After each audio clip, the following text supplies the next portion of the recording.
Hi everyone, I'm Dr. Ryan, a veterinarian and a veterinary behavior residency graduate. And I'm Dr. Serena. I'm also a veterinarian and current resident with the American College of Veterinary Behaviorists. So, Dr. Ryan, we did a video last week. Was it last week? I think it was last week. It was. And there were a few comments in the comment section. So, one reader or listener, viewer, I don't know what you call them, viewers. It must be viewers if you're on No, YouTube. it's everywhere because I actually uploaded it to YouTube. I uploaded it to Spotify that also actually shows the video and it's supposed to automatically upload to iMusic and to I think Google Podcasts or something. So it's Okay. all over. So we're So some people would everywhere. listen. Yes. So one of our viewers had a question here. So um, they would like to know more in a future video about the topic of owner resource guarding as it relates to certain genetic breed characteristics. So this particular viewer has Dobermans. So why don't you tell the viewers what resource guarding is first, and then how it relates to resource guarding owners? Yes. Well, and we need to be kind of careful with the terminology we use, right? I mean, people or psychologists, psychiatrists have a book that kind of like defines every different behavior. And the DSM, I think it's already DSM-5 Right. out there, and they have like different terms for specific behaviors, which sadly we don't really have in veterinary behavior. So I can give my own terminology for resource guarding, but of course, if you have a different one, then feel free to also kind of tell us what you use or how you define the resource guarding. But basically, resource guarding, kind of like the name implies, would be a dog, and very rarely a cat, but would be a dog that there is some sort of resource that the dog feels is very important to him or to her. So it can be something that's kind of like necessary for life, like food, like water, but it can also be something that they basically just like or enjoy, something that rewards them. So, for example, that could be a toy, that could be a specific location. The resource doesn't necessarily need to be something physical, it can be a location, and it can also be a person, because we only give a specific amount of time to our dogs or to our cats. So they might see us as a resource and want to keep us for themselves and then not allow other people or other animals to approach. And that brings us to the second part, not what the resource is, but actually what the guarding is. So the guarding is basically some sort of an aggressive behavior, and where the dog will try to keep the other dog, the other person, or whoever he sees as a threat to the resource, he would try to keep them away. Uh, does that sound about right, or do you have like That's different? pretty much how I would describe it as well. So the human is the important or valuable resource to the dog or cat, and something is threatening that resource in that it could be taken away from the dog or cat.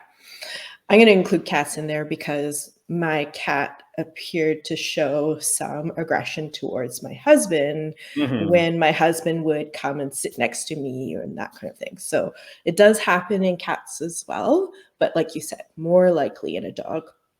The underlying emotions is something that we can talk about as well. So Yeah. they could be experiencing fear, they could be experiencing anxiety, because anxiety is that thought process of what might happen. what if somebody takes away my mom? And mom as in the pet parent, not necessarily their like physical dog mom. Yeah. But it can also be misinterpreted by a client. So I hear very commonly that a dog is protecting the human. So they're showing signs of aggression towards another person who's approaching. And then the pet parent interprets that as protection.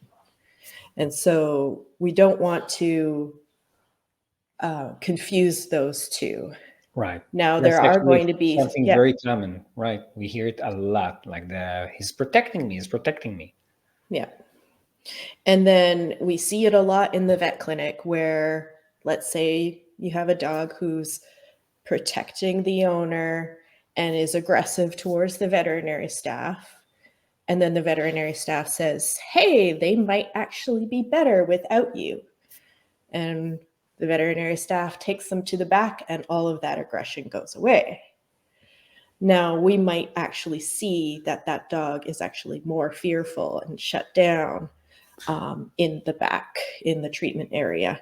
So that's another flip side of seeing that type of aggressive behavior, is that you just want to be able to say, okay, they are being aggressive, but you don't know what the underlying emotions are of that dog. Right. Yeah, and that's actually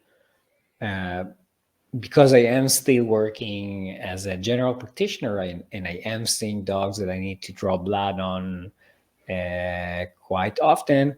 I do see it quite a lot, and I do hear it quite a lot. The owners that are saying that, yeah, my dog is protective of me. He's probably going to do better away from me, so I can just step out, or you can bring the dog to the back. And as you said, it's usually, even if the dog does stop fighting or does stop trying to bite us, it's not exactly the same as guarding the owners. It's not exactly like this resource guarding or protection. It's neither of these things. It's just the fact that when we take the pet away from their pet parents, then they just shut down, like you said, or it's basically kind of like learned helplessness, that the animal is no longer trying to fight because it's kind of like, oh, I'm all alone here, surrounded by all of these doctors and technicians. I should probably just, freeze, not do anything, and hopefully it will finish very fast. But the animal is probably even more stressed away from the owners. It's a dilemma. I will admit, because I am still doing general practitioner work, it's a dilemma, because sometimes when you need to get blood, you don't want anyone to get hurt. So if the animal is freezing away from the owners and then allows us to like quickly do everything, then I would still think that it's better than having to fight, and someone might get injured. But having said that, that's never my recommendation. Like, if we have a pet like that, we actually want the owners to go and, we'll give them something like, I don't know, gabapentin or trazodone, or something to reduce the stress, give it to the animal, and come back on a different time, if it's not like an emergency or anything like that, because that will actually reduce the stress and not just make the animal not fight us anymore. Yeah, for sure. So what you're getting into is what I call pre-visit pharmaceuticals, or essentially medications that are given to help um, dull the response, is kind of what I would say. That sometimes they're just a little bit more sedate. Like the gabapentin, you're putting a brake on that brain that just is constantly wired to fight. And there's So like this great study on gabapentin as a pre-appointment medication that was written by someone really, really smart, that is actually one of us. wasn't that you a couple years ago? Oh, maybe, yeah, yes. we got into that conversation on the resident listserv about Mhm. how high are you going to go with Oh that yeah, I'm still gabapentin? amazed. I Yeah, thought that when I published the study and I said that 50 milligrams per kilograms is kind of like a high dose, yeah, then people would start, feeling more comfortable using the higher dose. Even though my study actually didn't show it was that effective as a single pre-appointment right. pharmaceutical, but then seeing something like 200 milligrams per kilogram, but I don't think that there's like a safety study to support it, right? I mean, I know that True, some people use that dose, but there wasn't any safety study that actually showed that it was safe, the right. 200, right? True, true. Yeah, And that's the challenge with clinical research, yeah, um, that's true. because unless there is a drive to do the research on dosing of medications, Yeah. it can be a bit of a challenge. Now, that last part of that question was, is there anything that relates to certain breed characteristics? So, for instance, the Doberman Pinscher was bred to be a guarding dog or a protection dog. What kind of differences Mhm. might we see with breeds that might be resource guarding? Okay. No, and that's an important question. But before that, I have to show you something. So I mentioned that I also work as a general practitioner, and today someone walked in and let me open this thing, and he said that I really look like Eric Stoltz. And let me maybe I try don't and make I one of don't know these. who this is, so So he's an actor. He used to be kind of like bigger than he is today. He actually did kind of like disappear. Uh, he was supposed to play the guy on Back to the Future before, you know, Michael J. Fox, exactly. good At the end, Canadian Michael actor. J. Fox was, but he was supposed to be the original one. So that's why I guess they share a lot of pictures of him in that movie, even though he's not there. But I guess this maybe is kind of like an updated one or something. I don't know if it makes him Okay. bigger. Would it? It's the beard and the long hair. I think it's like the lighter eyes, like the green eyes, the red hair, and the beard or something. I Yeah. don't know. I can't really see it. I actually think he looks more like my brother, but I don't know. Then he started calling me Eric the entire, and I'm like, huh? What? Oh, right. Got it. But every time, yeah. Uh, so if like the next double ganger or whatever it's called on Facebook, Doppelganger. yeah, then I'm gonna use that guy. I always say that Okay. I don't have anyone, so I guess from now on, if you Yeah. think there's someone else, write down in the comments. Tell me who I look like. Do you have like someone that you use usually? As a doppelganger? Yeah, Oh, I or you skip that thing and like, I don't, but people cling to the name Serena. so they look for like Serena Gomez and Yeah, Serena Gomez, Serena Williams. They just cling no, to the yeah, name, yes. so But it's that not doesn't count. You necessarily need someone to that look looks like like me. someone. Okay. Yeah. Let's go back to the question. So breeds. So it's again kind of like a complicated question or a very easy question, depending on how you look at it. Uh, we don't really have a lot of data that actually supports a really specific trait like resource guarding, because resource guarding by itself is usually kind of considered an unwanted behavior. So usually the breeds will not be bred to kind of like keep a specific behavior. And it is true that we'll say that specific breeds are supposed to be protecting the house more than other breeds, and other breeds are supposed to be hunting more, or herding dogs, herding cows or sheep or whatever. And we do see some kind of like specific behaviors that might be seen more in those breeds versus others. But the variability, and I think we kind of like touched a little bit on it last week, the variability between the different dogs in the same breed is huge. I mean, we can see a Doberman, and both of them have the same father, the same mother. They have all their paperwork, so they're like purebred. Their parents are champions.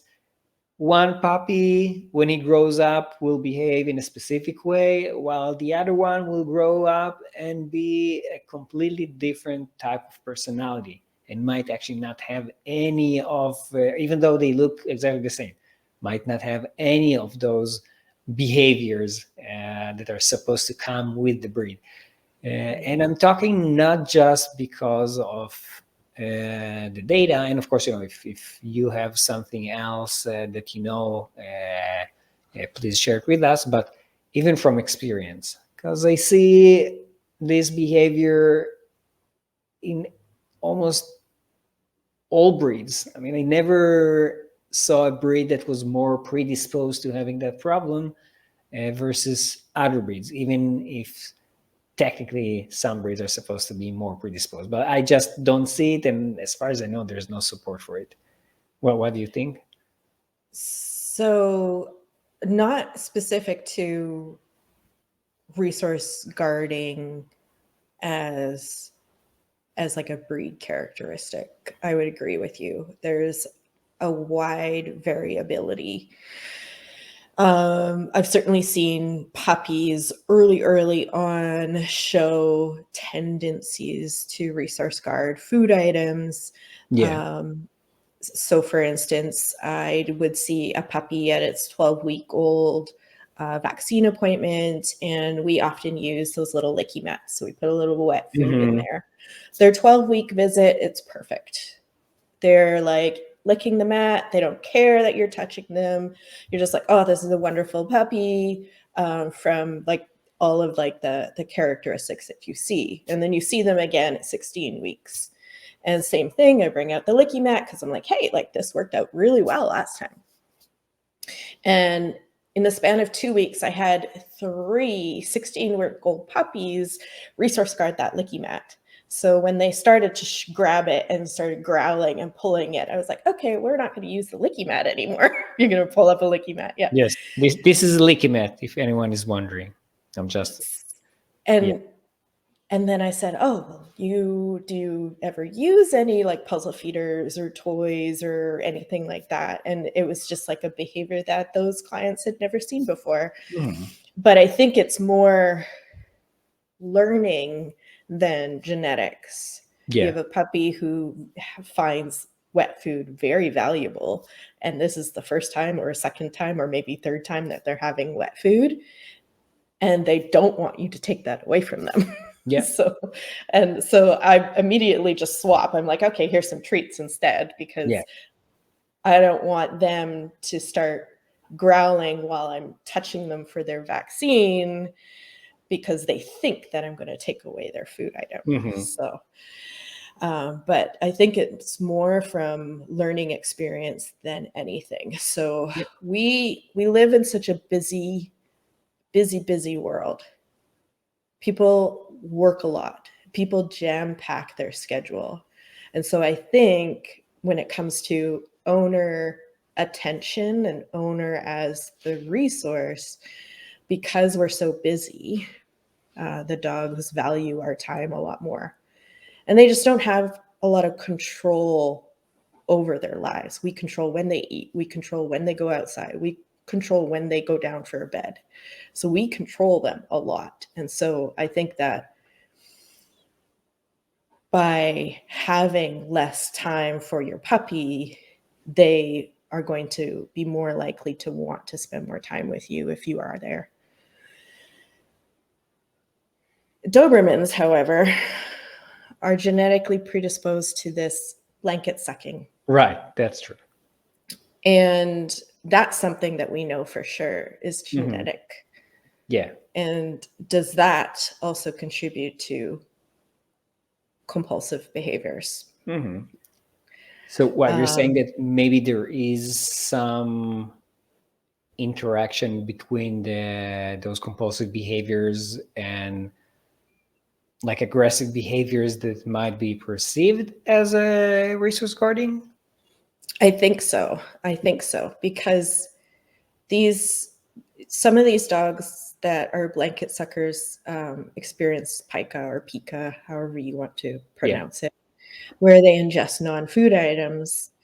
But is that because they're not being fed enough for their liking? And then food becomes a resource. And then does that just say that everything becomes a resource? The human who delivers the food is a resource. So I think that there's a possible link to that. Okay.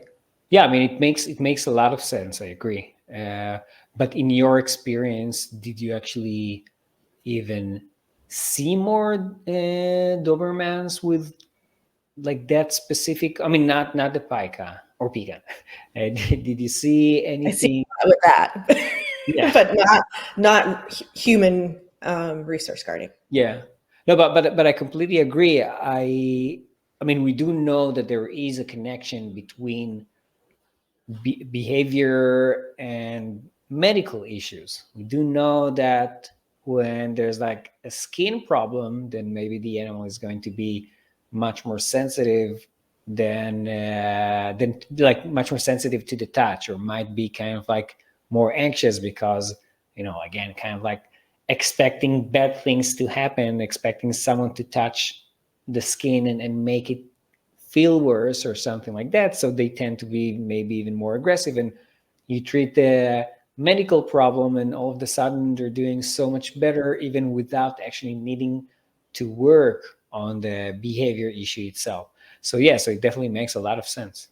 I agree. So true, so true.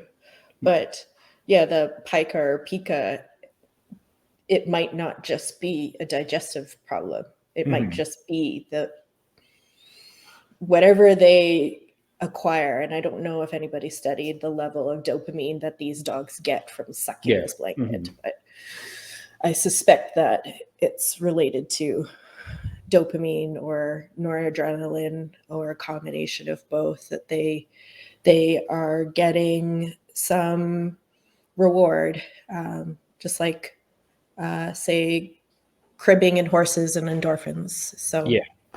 there's some sort of inherent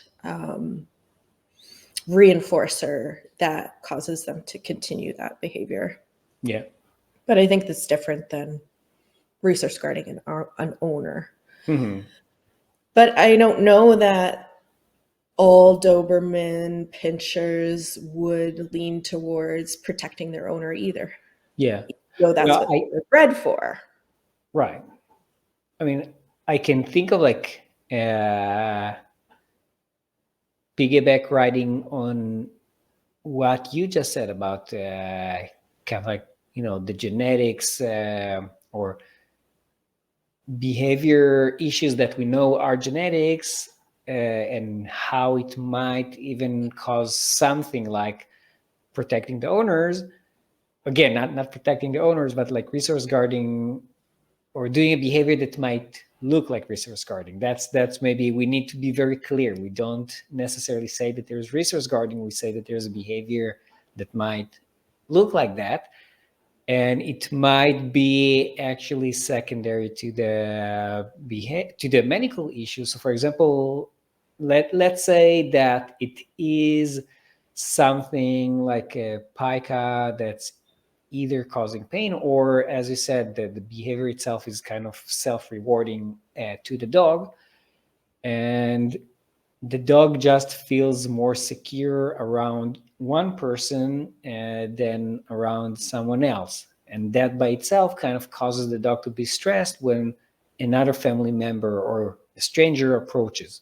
So it's not because the dog is guarding that person, it's just kind of like going back to the start about what we said with dogs that come to the clinic, and they might behave in a very specific way next to the owners that might be much more aggressive, but the second that you take them away, they're not going to do that behavior. So maybe it's something like that, like the fact that the dog is actually stressed from doing this pica or from whatever is causing the pica, and he just feels better to become aggressive next to the owners, but he might, even if he will be doing this pica behavior away from the owners, and then someone would approach him, maybe then he's not going to be aggressive. And again, it's the presence of the owners, and not as something that makes the dog feel more secure than the actual like protecting the owner,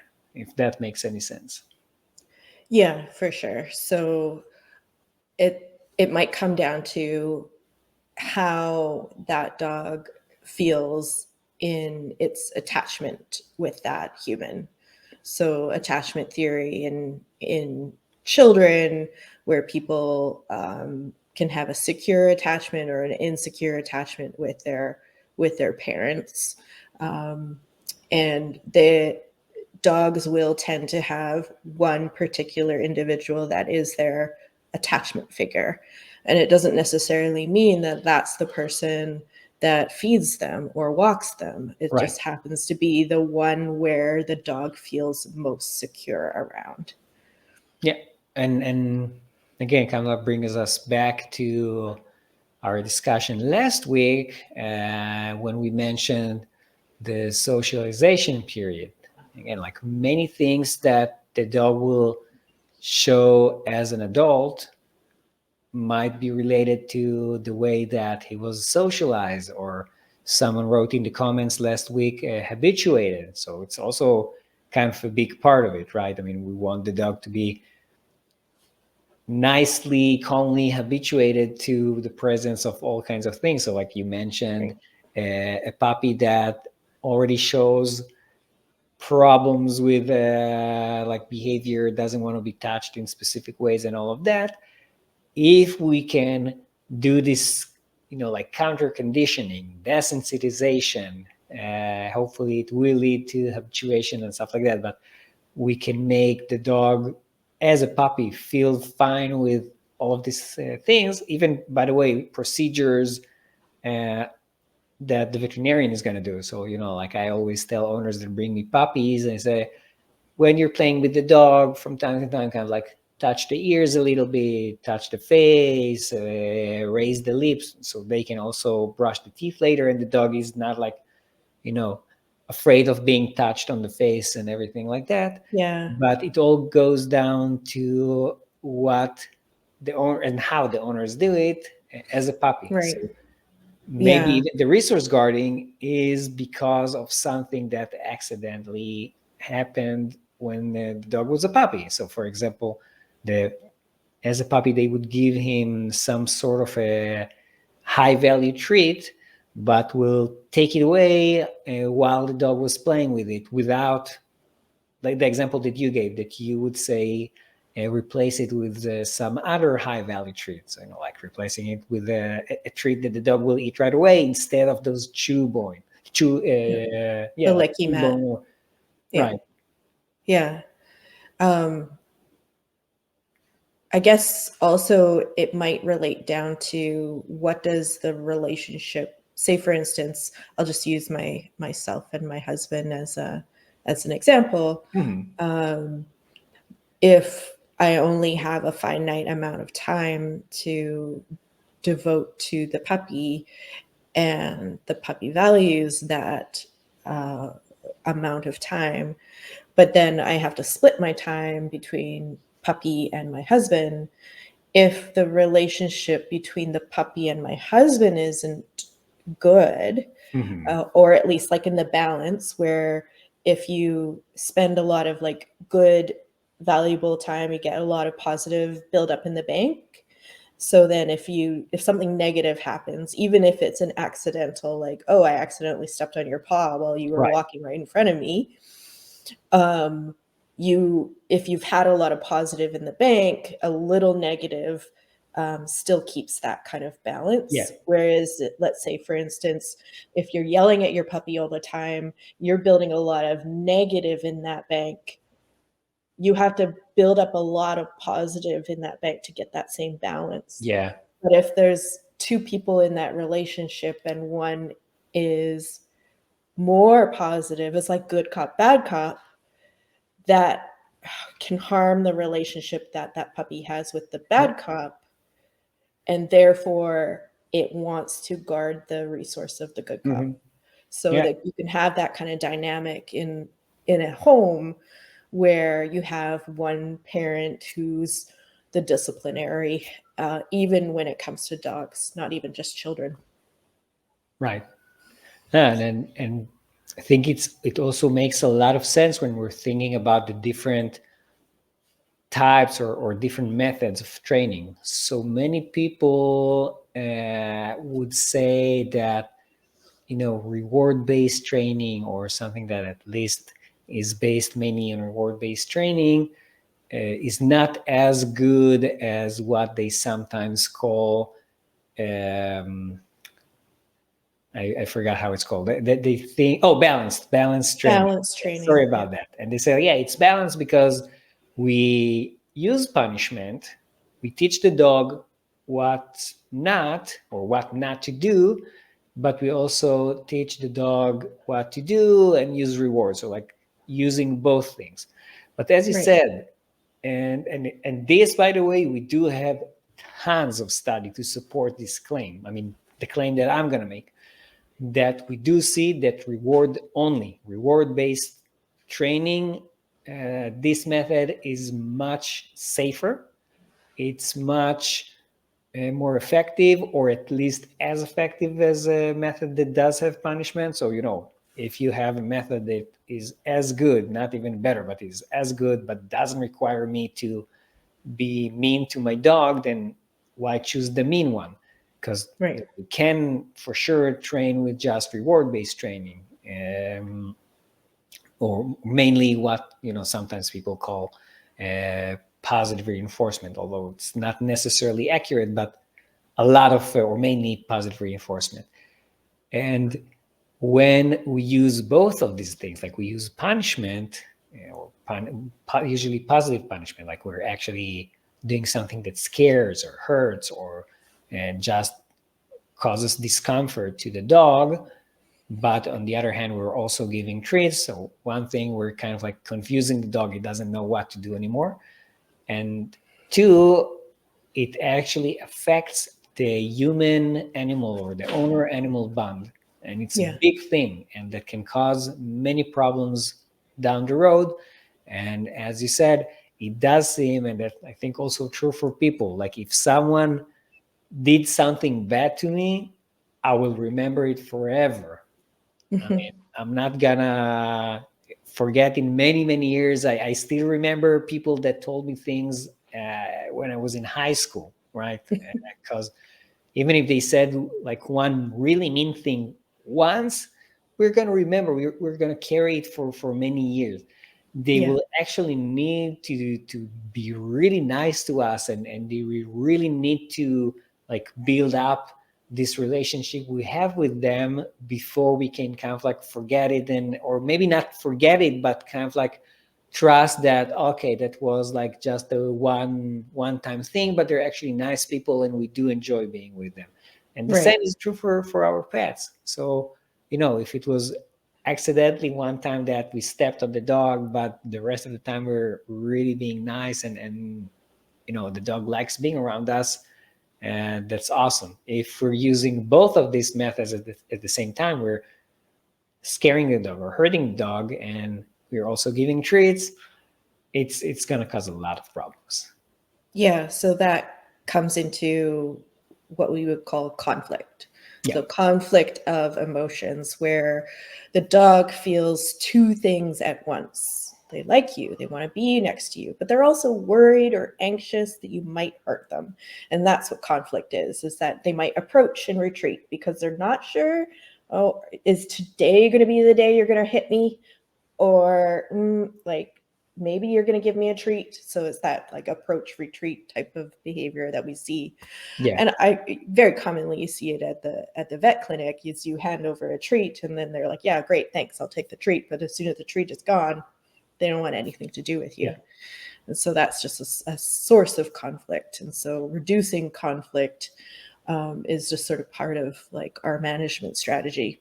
Mm-hmm. To come back to that comment where you say, oh, well, balanced is better, we use the humane hierarchy. So it's not just about positive reinforcement. It's about setting that dog up for success or antecedent derangement.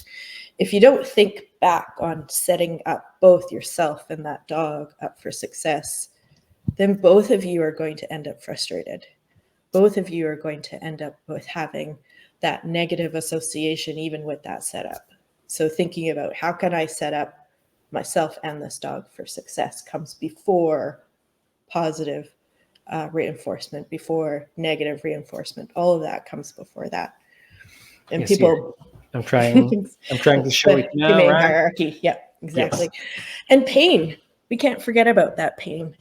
So what was it? 28 to 82% of dogs that were referred to veterinary behaviorists had a pain component. And I see it quite often.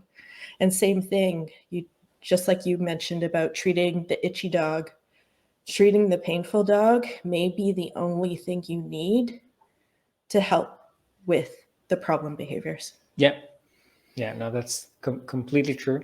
And again, even for patients that do come to the veterinarian, we need to remember that first they're sick, they might be in pain, they associate pain with going to the vet, right?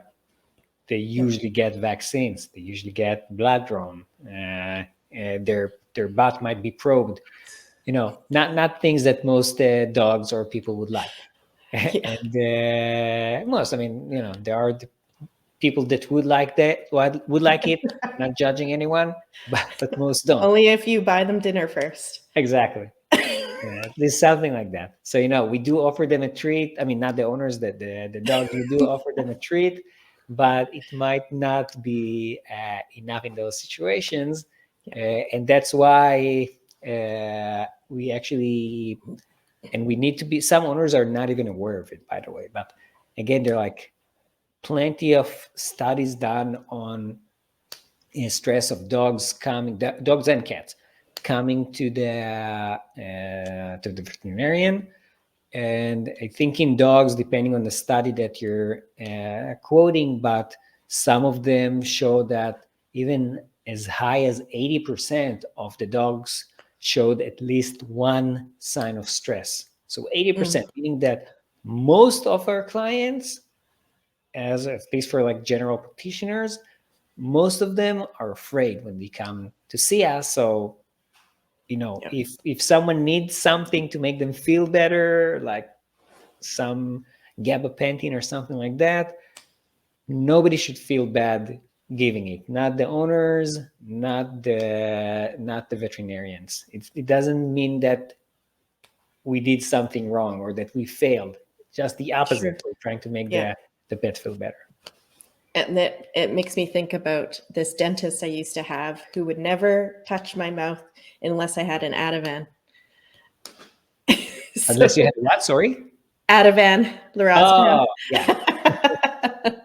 Because of you, or he did it the same to everyone? Yes, exactly. So we're at 38 minutes. Do you want so let's pause stop here? For today.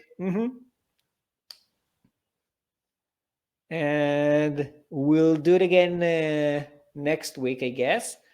And for any of our viewers, listeners, again, you can feel free to write us some comments down below. What do you agree, or if you disagree with us? I mean, we're probably gonna ignore if you disagree with us, but write it down, write it down anyways. And of course, if you have any questions, or if you know someone that does look like Dr. Serena, so she can use it for the next Facebook doppelganger or whatever it's called, because I'm going to use Eric Stoltz for sure. And next time, I think we should address that other question that was in the comments. Yeah, And that was the thoughts on neutering a 3-year-old stranger danger fearful American bulldog. So that's another question that we yeah, should that's address next that's week. actually a big topic. Yeah, then It is. see you It next is. week. All right. Bye bye. Bye.